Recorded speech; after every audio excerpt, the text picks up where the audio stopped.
ఓలా, ఊబెర్, ర్యాపిడో డ్రైవర్లు సమ్మెకు దిగుతున్నారు. దేశవ్యాప్త సమ్మెకు కార్మిక సంఘాలు పిలుపునిచ్చాయి. కనీస ఛార్జీల కోసం డ్రైవర్లు దేశవ్యాప్తంగా ఆందోళనకు దిగుతున్నారు. నేడు క్యాబ్, ఆటో, బైక్ సేవలకు అంతరాయం కలగబోతోంది. కనీస ఆదాయం, ఉద్యోగ భద్రత కోసం వాళ్ళు ఈ పోరాటం చేస్తున్నారు. దేశంలో 30 లక్షల మందికి పైగా ఆన్లైన్ డ్రైవర్స్ ఉన్నారు.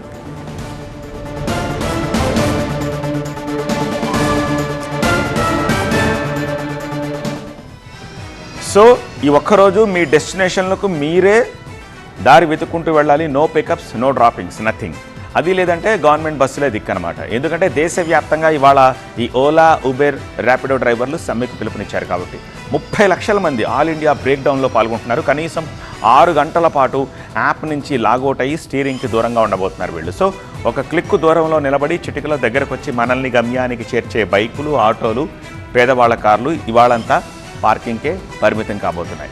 ఇంతకీ వీళ్ళ డిమాండ్స్ ఏంటి? ప్రభుత్వంపై ఎందుకు వీళ్ళు ఒత్తిడి తెస్తున్నట్టు? ఎందుకు ఈ మధ్యాహ్నం 12 గంటల వరకు 6 అవర్స్ సమ్మె చేస్తున్నారు? అది కూడా చూద్దాం.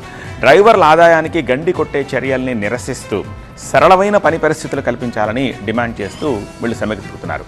క్యాబ్ సేవలను నియంత్రించేందుకు తీసుకొచ్చిన రూల్ బుక్ని ఖచ్చితంగా అమలు చేయాలి అనేది వీళ్ళ ప్రధాన డిమాండ్గా తెలుస్తోంది. ఇక motor vehicle aggregator guide lines 2025 ఉన్నప్పటికీ కూడా ప్రైవేట్ ప్లాట్ఫామ్స్ మాత్రం ఇష్టానుసారంగా ఛార్జీలు వసూలు చేస్తున్నాయన్నది కార్మిక సంఘాల ఆరోపణ. డ్రైవర్ల షేర్ తగ్గిపోతుందని, మినిమం నెలకింత ఆదాయం వస్తుందన్న క్లారిటీ లేకుండా పోతుందని వాపోతున్నారు. ప్రభుత్వమే జోక్యం చేసుకుని మినిమం ఛార్జీలను డిసైడ్ చేస్తే నిర్దిష్ట ఆదాయం వస్తుందన్న భరోసా ఉంటుందట. ప్రైవేట్ వాహనాలను కమర్షియల్ అవసరాలకు వినియోగించడంపై కూడా అభ్యంతరాలు వస్తున్నాయి. లైసెన్స్డ్ క్యాబ్ డ్రైవర్ల మధ్య అనారోగ్యకరమైన పోటీ ఏర్పడుతుందని వాపోతున్నారు. ఇండియాలో ఓలా, ఉబెర్, ర్యాపిడో లాంటి యాప్ ఆధారిత ప్లాట్ఫామ్లపై 3 మిలియన్లకు పైగా డ్రైవర్లు యాక్టివ్గా పనిచేస్తున్నారు. ఒక్క ర్యాపిడోకే 17 లక్షలకు మించి డ్రైవర్ల నెట్వర్క్ ఉంది. ఓలాకు 6,40,000, ఉబెర్కు 2 లక్షల మంది డ్రైవర్లు ఉన్నారు. 2018లో 15 లక్షలున్న క్యాబ్ డ్రైవర్ల సంఖ్య ఈ 6-7 ఏళ్లలో రెండింతలు పెరిగి 30 లక్షలు దాటింది. సో గిగ్ ఎకానమీ వేగంగా పెరుగుతున్నట్టు లెక్క. కానీ ఈ గిగ్ వర్కర్ల బతుకు మాత్రం చితికిపోతోంది. ఎందుకు అని క్వశ్చన్ రైజ్ చేసింది ఇటీవల ఒక ఆర్థిక సర్వే. సో 40% మంది నెలవారీ ఆదాయం 15,000 లోపే ఉంటుందట. సెలవులు లేక, ఉద్యోగ భద్రతకు నోచుకోక పార్ట్ టైంగా మొదలుపెట్టి దాన్నే ఫుల్ టైంగా మార్చుకుంటున్నారన్న వాస్తవం కూడా వెలుగులోకి వచ్చింది.